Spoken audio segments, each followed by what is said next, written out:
Welcome to everyday life Shalini. வாங்க இன்னைக்கு ஒரு சூப்பர் கதையை பார்க்கலாம். ஒரு காலத்தில் மன்னர் ஒருவர் இருந்தார். நாடு முழுவதும் நிறைய மரங்களை வளர்க்கணும்னு அவரோட ஆசை. அதற்கு முன்மாதிரியாக இருக்கணும்னு நினச்சாரு. அதனால் அரண்மனையை சுற்றி நிறைய மரங்களை நட்டு வச்சாரு. இதை பார்த்த மக்கள் நம்மளும் நம்ம வீட்டில் மரம் வளர்க்கலான்னு நினச்சாங்க. அதனால் கொஞ்ச காலத்திலேயே ஊர் முழுக்க நிறைய மரங்கள் வளர்ந்து இதனால எல்லாருக்கும் மகிழ்ச்சியும் தந்துச்சான். மன்னர் ஒரு நாள் தன்னுடைய அரண்மனையை சுற்றி இருக்கும் விதவிதமான மரங்களை எல்லாம் பார்த்தாரு. எப்படி இருக்கீங்கன்னு ஒவ்வொரு மரத்துக்கிட்டையும் கேட்டார். எல்லா மரமும் சந்தோஷமாக இருக்கிறதா தெரியல. அதுக்கும் மனசில் ஒரு குறை. ராஜா ஆலமரத்துக்கிட்ட போனாராம். அது நான் நல்ல பெரிய மரமாக தான் இருக்கேன், நல்ல அடர்த்தியான கிளைகள், நாலாபுரத்துலேயும் நல்லா படர்ந்து இருக்குது. இருந்தாலும் என்ன பயன்? என்னுடைய பழம் ரொம்ப சின்னதாக இருக்குது இல்லையா? என் கண்ணுக்கே அது புலப்பட மாட்டேங்கிறது. நான் இருக்கிற அளவுக்கு என் பழம் எவ்வளோ பெருசாக இருக்கணும். அப்படி இல்லாமல் இவ்வளோ சின்னதாக இருக்கிறது எனக்கு ரொம்ப அவமானமாக இருக்குது. இங்கே இப்படி நிற்கிறது எனக்கு பெரிய கூச்சமாக இருக்குது. ஒரு நல்ல புயல் வந்தால் பேசாமல் சாஞ்சிடலான்னு பார்க்குறேன் அப்படின்னு சொல்லி ராஜா கிட்ட புலம்பிக்கிட்டு இருந்துச்சு. சரின்னு ராஜாவும் அடுத்தபடியாக அத்தி மரத்துக்கிட்ட போனாராம். கூட பெரிய மரம் தான்.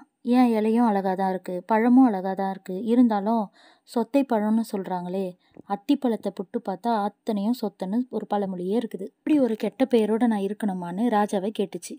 சரி இதுவும் இருக்கட்டும்னு மன்னர் அடுத்து வேப்ப மரத்துக்கிட்ட போனார். வேப்ப மரம் தன்னோட வேதனையை சொல்லுச்சு. எனக்கு எவ்வளோ மருத்துவ குணம் இருந்தாலும் மக்கள் என்னோட பழத்தை விரும்பி சாப்பிட்றது இல்லையே அப்படின்னு சொல்லிச்சான்.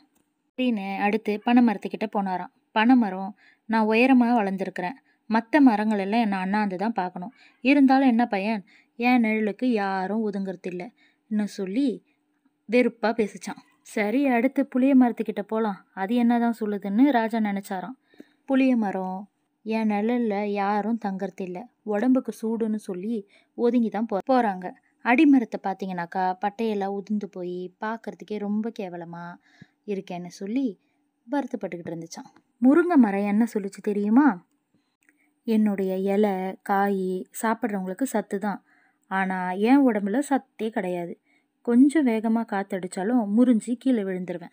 என்ன வாழ்க்கை இதுன்னு வருத்தப்பட்டுச்சான். ராஜா யோசிச்சாரு. என்ன இது, பூமியோட வரம்னா மரம்னு சொல்லுவோம், மழை பெய்யறதுக்கே மரம் தானே காரணம். அதனால தான் பூமியே செழிப்பாக இருக்குது. வீடு கட்ட ஜன்னல் கதவு எல்லாமே நம்ம மரத்துல இருந்து தான் செய்கிறோம்.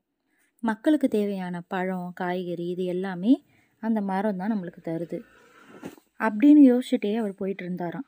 அப்போ அவர் கண்ணில் ஒரு மரம் பட்டுச்சு. அந்த மரம் மட்டும் நிம்மதியாக சந்தோஷமாக இருக்கிறத பார்த்தாரு. அந்த மரம் ஒரு மகிழ மரம்.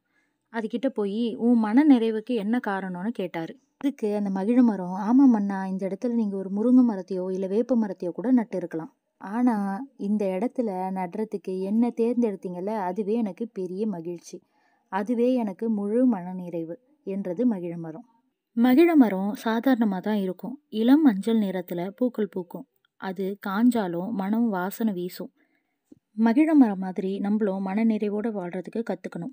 நாம் இந்த உலகத்தில் நாயாவோ நரியாவோ பிறக்காம மனுஷங்களை பிறந்திருக்கோமே, அதுவே பெருமை இல்லையா?